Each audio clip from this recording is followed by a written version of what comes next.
Bem, pessoal, então vamos aí para a discussão de um caso 2, né? Um caso aí vascular, para a gente finalizar aí nossa avaliação aí, discussão de hoje em relação à terapia de pressão negativa. Espero que esteja todo mundo escutando bem. Vamos começar, então. Então, falando aí sobre essa lesão, o paciente chegou, vamos contar uma historinha, ele tem 70 anos, é hipertenso, diabético, ele veio, fez uma cirurgia aí aberta, de cirurgia vascular, um enxerto aorto-ilíaco há 2 meses, e no retorno ele vem falando, doutor, a cirurgia ficou muito boa, estou conseguindo andar muito bem, mas apareceu um biluzinho aí na minha virilha, eu queria que o senhor desse uma olhada. Aí põe ele deitado, e você vê, então, essa lesão aí que está na figura, uma lesão que a gente vai caracterizar. Então, primeira coisa, então, as 6 características mínimas de uma úlcera. Vamos falar, então. A localização está na região inguinal direita, né? Então, bem simples. Tamanho. Ela tem uma cerca de mais ou menos 1 centímetro de extensão, uma lesão ovalada, né? Uma lesão profunda, que você olhou bem com uma luz dentro dela, você acabou vendo uma prótese lá no fundo. As bordas, elas são hiperqueratóticas, aí, que é uma resposta do corpo a essa comunicação entre a prótese e a pele. Ela tem pouca drenagem, mas é uma drenagem serosa com grumos. E não é possível avaliar o fundo da ferida completamente, baseado aí nesse biluzinho aí que o paciente veio. Em relação à conduta, né? Então, o paciente chegou, uma úlcera, temos que tratar aí o time, né? Então, debridamento de tecido, com certeza, né? A gente tem uma fístula aí, então tem que ser feito um debridamento extenso aí que vai acabando expondo aí a prótese. Está infectado, né? Uma vez a prótese exposta, ela está infectada. A umidade, ela é boa, a princípio, porque é um ambiente fechado aí, mas ela é úmido. A partir do momento que você debridou, ele está úmido. E os bordos da ferida aí sugerem uma fístula, né? Que é uma comunicação aí entre uma estrutura de dentro do corpo aí com a pele. Tudo bem. Então, a gente fez o debridamento, né? E a gente vai aí falar sobre todas as características aí. É possível colocar uma pressão negativa aí numa prótese exposta? É sim. É muito possível, né? Então, a gente discutiu aí, apesar na revisão que eu fiz naquela época, em 2018, ainda ser off-label, o uso da pressão negativa na prótese exposta, a gente viu que a gente pode usar se não estiver exposta à anastomose, né? Então, a princípio, aí no nosso caso, aparentemente não está exposta, né? Então, a gente poderia usar. Então, a gente fez aí o debridamento, a lavagem, tudo, irrigou bastante, tirou um pedacinho para a cultura e a gente foi aí pensar na pressão negativa. Qual é o nível de pressão que a gente prescreveria nesse caso? Então, não é baseado em evidência na literatura, mas é frequentemente discutido. Infecções de enxerto sem envolvimento das anastomoses proximal distal, a preservação do enxerto pode ser tentada com o uso da pressão negativa, se uma infecção do enxerto por pseudomonas for excluída. Principais complicações da pressão negativa, como sangramentos graves, não foram relatados em estudos quando usando uma pressão negativa com um nível de sucção mais baixo.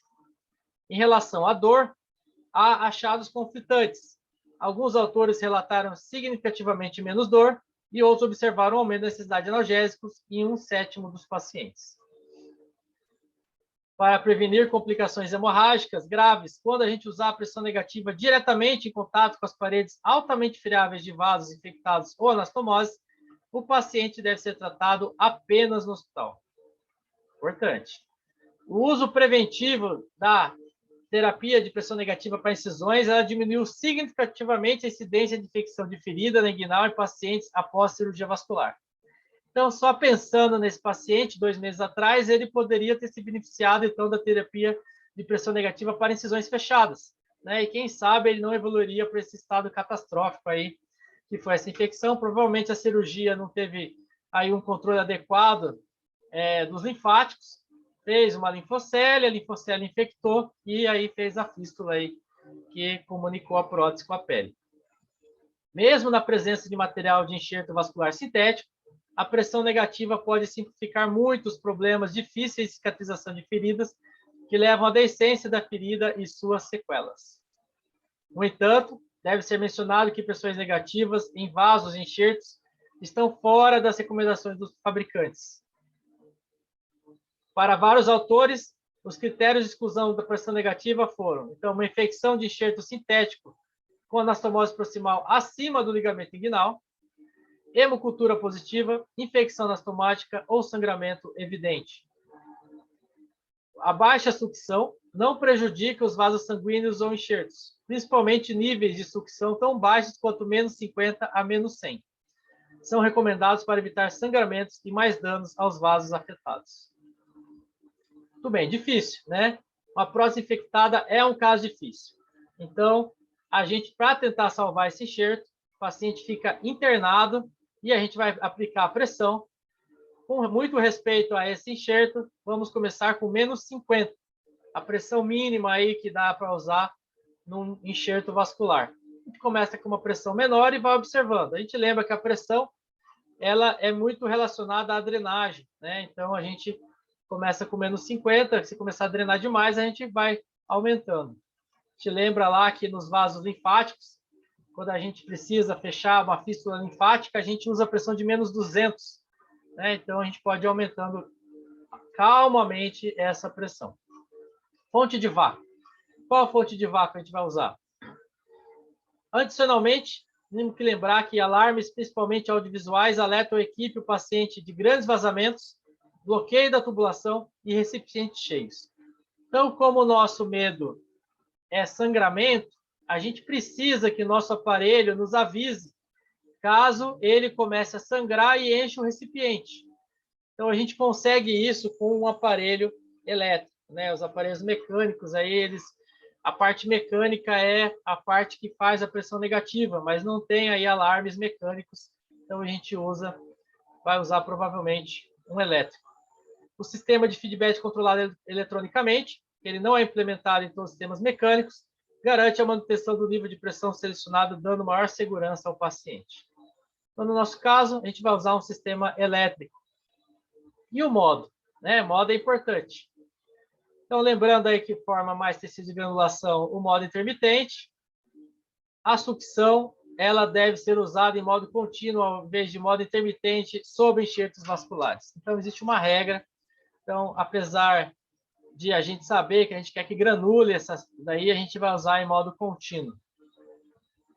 Então, contínuo em cima desse enxerto. Preenchimento da ferida, né? Então, com o que a gente vai colocar nesse espação aí? Temos que lembrar aí que a contração é maior com a espuma, tem uma redução de fluxo maior com a espuma também, mas é uma região muito vascularizada, e a gase retém fluidos no local aí. Então, não é nosso interesse que esse lugar fique cheio de líquido, porque temos enxerto infectado aí. Áreas como articulações, como o joelho, a gente tem que usar a gase. Então, pesando tudo isso, vamos usar a espuma novamente.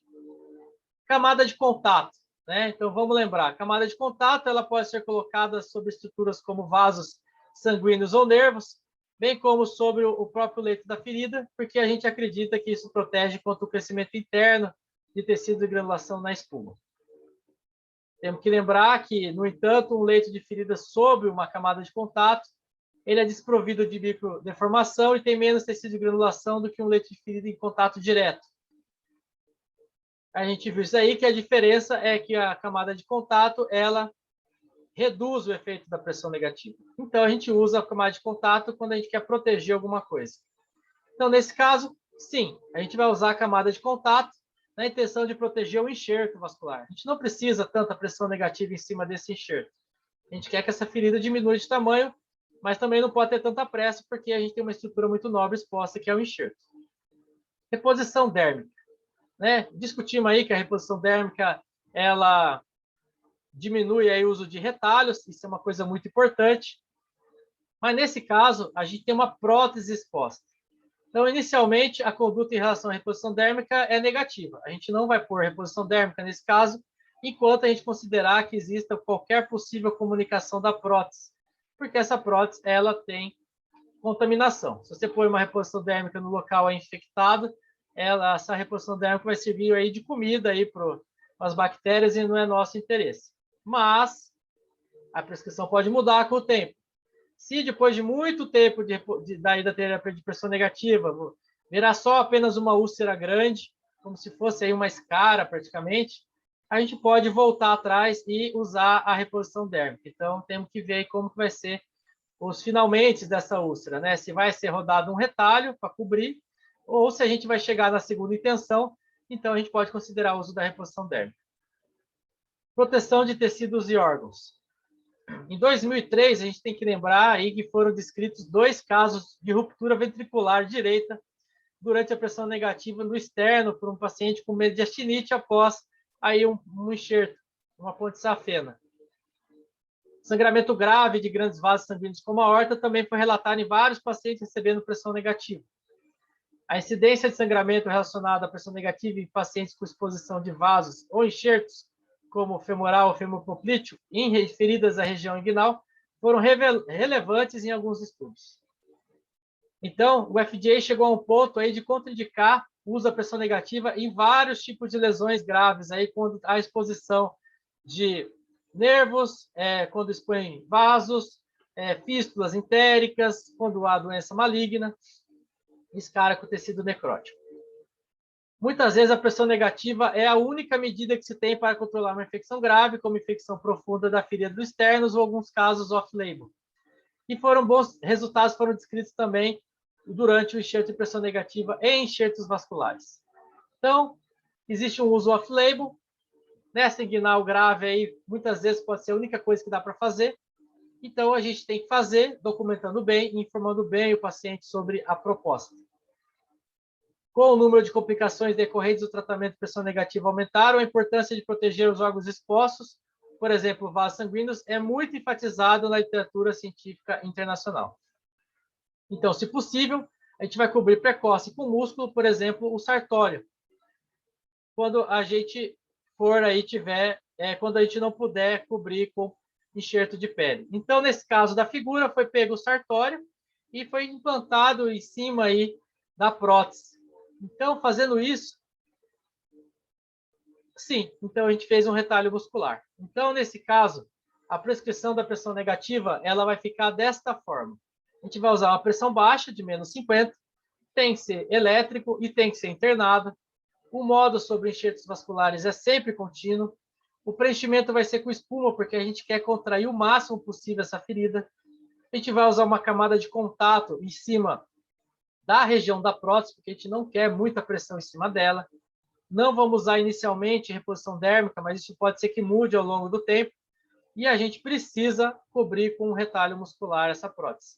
Às vezes a gente faz um retalho muscular, ele necrosa, aí não tem muito o que fazer, então é caprichar em cobertura, em camadas de contato em cima da prótese. Coloca lá 1, 2, 3 telinhas da queda em cima da prótese e depois a gente implanta a espuma. Muito bem, acabou por hoje. Só relembrando, pessoal, a gente vai ter aí o nosso curso de um dia de imersão em lesões de pele, inclusive de terapia de pressão negativa. Vamos falar sobre muitas coisas legais, num dia aí de bastante contato com materiais, com muitas aulas aí de imersão, pessoal aí das empresas, da indústria, vão falar bastante coisa legal. Vamos ter nosso almoço aí para a gente se conhecer melhor e trocar contatos. E à tarde vamos fazer aí um hands-on de pressão negativa, aprender a colocar os plásticos nos locais mais difíceis possíveis, como no períneo, né, na mão, locais difíceis aí para a gente trabalhar. Quem tiver interessado aí é só mandar um WhatsApp lá para a clínica, que a gente está fazendo uma listinha. Aí já chegamos a um número bem considerável, mas serão várias vezes esse curso. Então aí está aberto aí para todo mundo.